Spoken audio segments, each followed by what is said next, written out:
Bonjour à tous, alors aujourd'hui on passe à la correction du défi 1 et à l'énoncé du défi 2. Alors pour les secondes 5, il fallait développer l'expression 4x plus 2, facteur de 7 moins 3x, etc. etc. Lorsque vous développez, il n'y avait aucune difficulté puisqu'il y avait un plus, donc pas de moins à distribuer, on obtenait directement moins 24x carré plus 22x plus 17. Pour le B, c'était un petit peu plus compliqué puisque au lieu d'avoir un plus, nous avions un moins. Et certains élèves ont d'ailleurs oublié d'écrire moins 12x moins 9 quand ils ont développé l'identité remarquable. Ils ont laissé moins 4x carré plus 12x plus 9. Donc c'est la raison pour laquelle ils n'ont pas eu le 10 sur 10. Dans la dernière partie, on avait une identité remarquable et surtout une puissance 3. Donc la puissance 3, certains élèves ont mis directement la réponse. Donc ça, c'est l'utilisation de photomath qui ne me convient pas parce qu'il fallait de toute façon justifier. Et la seule manière de justifier ici, c'était d'utiliser une identité remarquable. Donc quand vous avez une puissance 3, c'est comme si vous aviez un carré et avec une puissance 1 derrière. Donc on obtenait exactement l'identité remarquable fois 7x-1 et il fallait développer pour obtenir la réponse qui se trouvait ici. Donc on obtenait les trois réponses pour les secondes 5. Je vous invite à faire les trois défis à chaque fois, puisque à la rentrée, vous aurez une évaluation sur ces défis-là. Les secondes 7 avaient, eux, à factoriser en fait des expressions. Donc en fait, quand vous factorisez des expressions, il faut trouver le facteur commun quand il y en a un. Là, en l'occurrence, c'est 3x plus 2 que j'ai souligné. Donc on met en facteur et on recopie après tout ce qui n'est pas souligné en gardant exactement le même plus. Et en simplifiant après, on obtient cette factorisation. C'était un petit peu plus compliqué pour la deuxième partie puisqu'il n'y avait pas de facteur commun. Donc il fallait penser à a carré moins b carré. Donc a moins b, facteur de a plus b. Et après, à simplifier tout ça ou à réduire, on obtenait alors 2x moins 15, facteur de 6x moins 1. Vous êtes nombreux à avoir trouvé la bonne réponse, mais je n'ai pris que les deux premiers. Et enfin, la partie C. Eh bien, dans cette partie qui est un petit peu plus compliquée, j'attends toujours à l'heure qu'il est des réponses. J'espère que j'aurai avant ce soir les bonnes réponses. Mais en tout cas, on verra bien. Alors ici, il fallait factoriser d'abord par 3, 2x plus 1, puis le 7x plus 4, on le recopiait.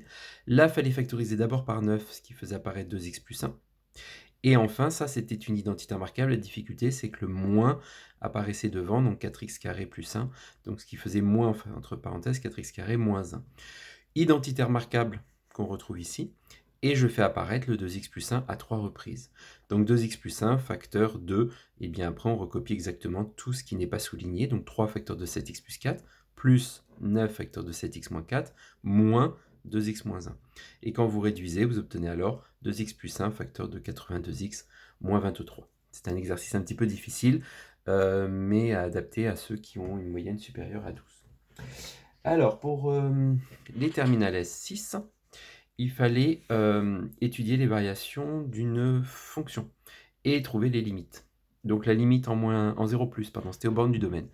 Donc c'était moins l'infini. En 0 plus de 3 ln de x carré plus l'infini, on faisait une différence entre les deux. On obtenait moins l'infini, on n'avait pas une forme à déterminer. Pour la forme suivante, il fallait penser à factoriser. Il y en a qui ont factorisé par ln de x au carré, mais ln de x suffisait. Donc plus l'infini, moins l'infini, par produit, moins l'infini. La dérivée ne posait aucun problème. Tous ceux qui l'ont tenté l'ont réussi. On obtenait 1 moins 6 ln de x sur x. Quand est-ce que c'est positif? Par exemple, mais on pourrait mettre négatif, quand x est inférieur à exponentielle de 1 sixième. On obtient alors le tableau de variation complet. 1 moins 6 ln de x, c'est le numérateur. Le x est au dénominateur, il est positif. La dérivée est donc positive et négative, donc croissant, décroissant. Et on voit la cohérence avec les deux limites. Et le 1/12 se calcule de la manière suivante. Pour le deuxième défi, ceux qui avaient plus que 13 de moyenne, c'était un petit peu plus compliqué parce que les limites utilisaient le théorème des croissances comparées à 2 reprises. Ce qui est plutôt rare, parce qu'en général, c'est plutôt l'une des deux limites, mais pas les deux. Et donc là, on obtenait un théorème des croissances comparées pour la première. D'ailleurs, entre parenthèses, on n'en déduit pas du tout d'asymptote ici. Et en plus l'infini, on en déduit par différence, par produit. En plus l'infini, on obtenait plus l'infini. Donc là non plus, pas d'asymptote a priori. Peut-être oblique, mais en tout cas, pas horizontal.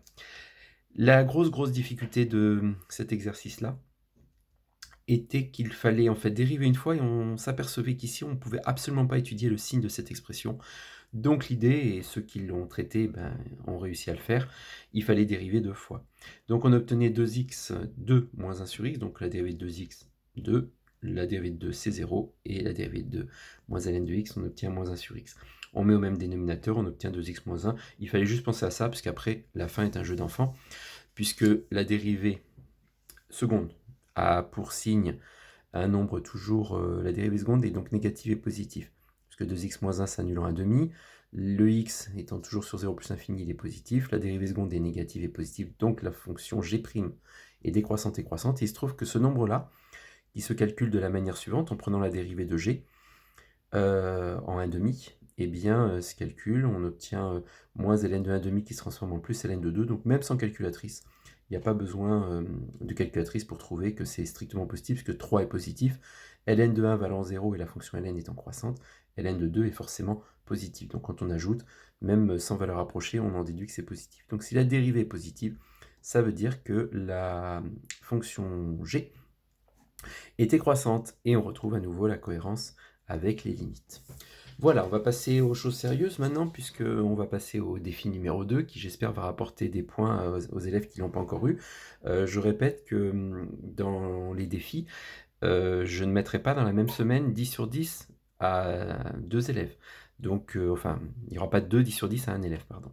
Donc ça veut dire que vous avez toutes les chances de réussir. Ceux qui n'ont pas été récompensés hier peuvent retenter aujourd'hui, et vous aurez 5 jours. Voici. Donc pour les terminales S6, donc le défi numéro 2, c'est pour les élèves toujours ayant une moyenne inférieure à 13 de résoudre cette équation. Il n'y aura pas de difficulté, je pense que là, ça va vraiment être le plus rapide qui va avoir le 10 sur 10. Et résoudre dans C l'équation z carré plus 1 plus racine de 3z plus 2 plus racine de 3 égale à 0. Ce sont les deux défis pour les terminales S6. Pour les secondes 5, pardon, eh bien, vous aurez à calculer, vous pouvez vérifier tout ça à la calculatrice avant de m'envoyer la réponse. Vous devez calculer A, calculer B, alors je veux pas de valeur approchée, hein, je veux une réponse avec du racine à l'intérieur, mais les calculatrices le font très bien et vous donneront la réponse. Par contre, moi je veux toutes les étapes intermédiaires pour avoir le 10 sur 10. Donc on calculera A, on calculera B, et on calculera C, qui est encore plus compliqué pour les élèves qui ont une moyenne supérieure à 13. Je rappelle que ce sont les élèves qui ont une moyenne supérieure à 13 en mathématiques, pas la moyenne générale. Et enfin, les secondes 7, calcul de fractions. Voilà, donc là, un calcul un petit peu qui est plutôt simple pour le premier, qui se complique un petit peu parce qu'il y a une puissance de puissance, et pour le dernier, vous avez une somme de 2 fractions. Voilà, donc on se retrouve demain pour la correction du défi 2, et pour le défi 3, bonne chance à tous. Au revoir.